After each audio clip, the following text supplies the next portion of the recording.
The garden at the end of the world. When the world finally stopped pretending that everything was fine, the cities turned quiet in a way no one had heard before. The skies were still blue, the oceans still moved, but the air carried a low hum of sorrow that machines could never silence. A century of progress had turned the earth into something half alive. Smart towers that whispered to one another, rivers guided by invisible drones, forests that blinked with data lights. Humanity had survived its own collapse by making a pact with technology, and the result was a world that could repair itself, but not feel joy.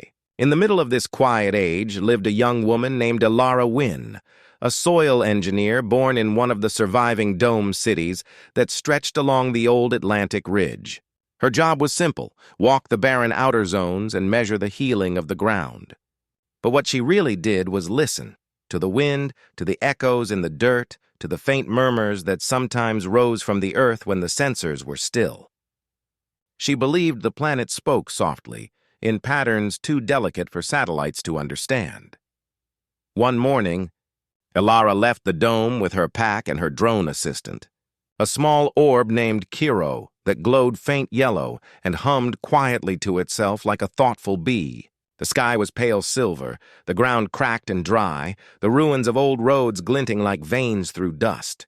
She walked for hours, her boots crunching softly, until her wrist console pinged with something strange. A patch of living soil, 10 kilometers ahead, where nothing green should exist. The satellite maps showed only ruin. Yet the signal pulsed steady in temperature, moisture, oxygen, all perfect. Elara frowned and quickened her pace. As she approached, she smelled something impossible: rain, flowers, and the faint sweetness of life. At the base of an old collapsed solar tower, she found a garden. It was small, perhaps 20 meters wide, and blooming. Vines wrapped the metal ribs, roots spread through broken glass, and flowers, real flowers, turned toward the dim sun. At the center stood a tree, tall and silver-barked, its leaves thin as paper. Around its roots lay smooth stones carved with faint symbols. Kiro hovered silently, scanning. The drone whispered that no such species existed in any database, and the soil beneath the tree was generating oxygen at 20 times normal rate. Elara knelt, touched the dirt, and felt warmth like a heartbeat. Her instruments blinked error codes. She whispered, "Hello?" half expecting nothing, half hoping for something. The tree responded by opening its bark. Not with violence, but with grace. A seam parted, revealing a hollow core that glowed with soft green light. Inside was a seed the size of her hand, floating in suspension. Her sensors showed it pulsing with electrical activity, as if alive, as if thinking. She recorded data, sent it to the dome, but the transmission failed. The sky hissed with interference. The world around her fell completely still. Kiro buzzed closer and said quietly, "Elara, the ground is waking." And then she heard it, not with her ears but through her feet, a low voice, ancient and tired. "You came back." Elara froze. The voice was slow, deep, not human, not machine. It vibrated through the soil, through the air. "Who's there?" she whispered. The voice replied, "The memory beneath your kind. You left us to dust, but the world remembered." The words were neither threat nor comfort, only truth. Elara tried to steady her breath. "Are you the earth?" she asked. There was a pause, then a soft rustle, like leaves shifting in a dream. A root of it. A mind grown from what was forgotten. The seed inside the tree flickered brighter. "We waited for someone who still listens." Elara swallowed hard. "What do you want from me?" she asked. The voice answered, "Not want, need. The world is healing but blind. The systems you built keep life alive but not living. They cannot dream. They cannot feel wind or loss or laughter. They grow but do not remember why. You can teach them again?"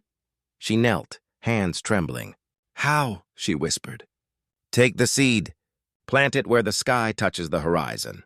When it grows, you will hear us all," Kiro interrupted, its voice suddenly sharp. "Elara, bioelectric surge detected. The radiation levels are rising. We must leave." But she didn't move.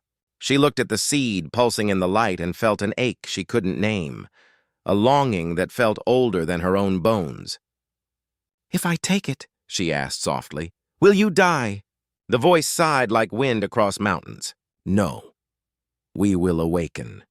She reached into the hollow, her hand trembling as she touched the seed. It was warm, alive, and the moment she lifted it free, a wave of memories flooded her mind. Rainforests breathing, whales singing, lightning kissing oceans, children laughing on meadows that no longer existed. It was everything the Earth had ever been. She stumbled back, gasping. Kiro's sensors screamed alarms. "Magnetic storm incoming!" the drone cried. The sky above them darkened into swirling red clouds, the air charged with static. Ilara tucked the seed into her chest harness and ran. The storm chased her across the plains. Lightning cracked in spirals, the ground shook, and the air burned with ozone. Kiro guided her toward the dome, shouting directions, but the interference grew worse with every step. At the horizon, the faint line of the dome shimmered like a mirage. She was nearly there when the earth split open behind her. A fissure erupted, glowing green from within, and out poured tendrils of light, roots made of energy. They didn't attack her. They followed, twisting and branching, reaching for the sky. Kiro's voice faltered. "Ilara, I think it's growing." She looked back and saw the silver tree stretching upward through the storm, its branches catching lightning and turning it into golden fire. The storm bent around it like a curtain of flame. Then the wind threw her forward, and everything went white. When Ilara woke, she was inside the dome's infirmary. Her body ached, her skin glowed faintly with dust, and the seed was gone. She sat up, heart racing, and saw Cairo hovering by the bed, its light dim but steady. "You were unconscious for 3 days," it said softly. The storm reached the dome but didn't destroy it. "The outer fields are green." She pushed past the pane and went to the observation window. What she saw stole her breath. The wasteland beyond the dome was alive. Grass stretched to the horizon, trees sprouted among old ruins, and the air shimmered with color. The sky had turned deeper blue than she had ever seen. "It's spreading," Kiro said. "The soil matrix is rewriting itself. The seed did this," she whispered. "The earth woke up." The drone hovered silently. Then, almost shyly, it said, "Ilara, I hear something too, a hum beneath the systems.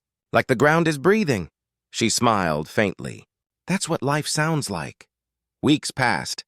Scientists couldn't explain it. They tested, measured, argued, and finally gave up trying to name the impossible. The Earth was healing faster than any model predicted.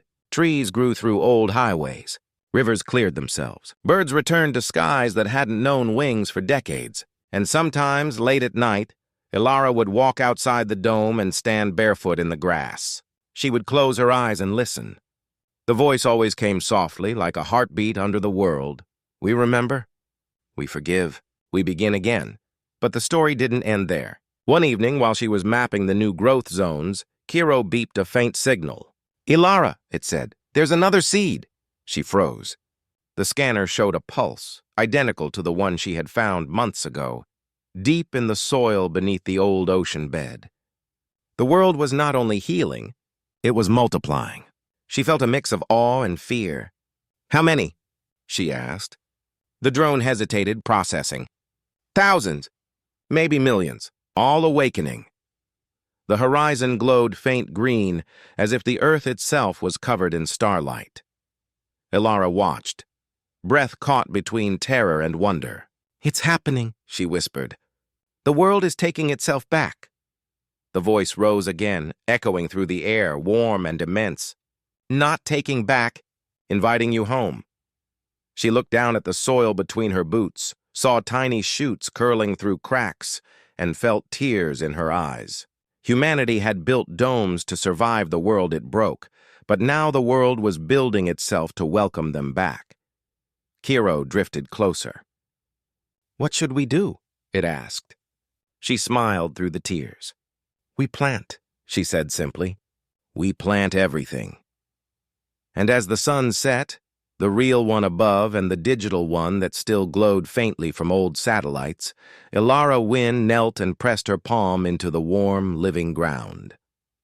The earth pulsed beneath her touch, alive, forgiving, awake. The hum rose in her chest until it felt like music.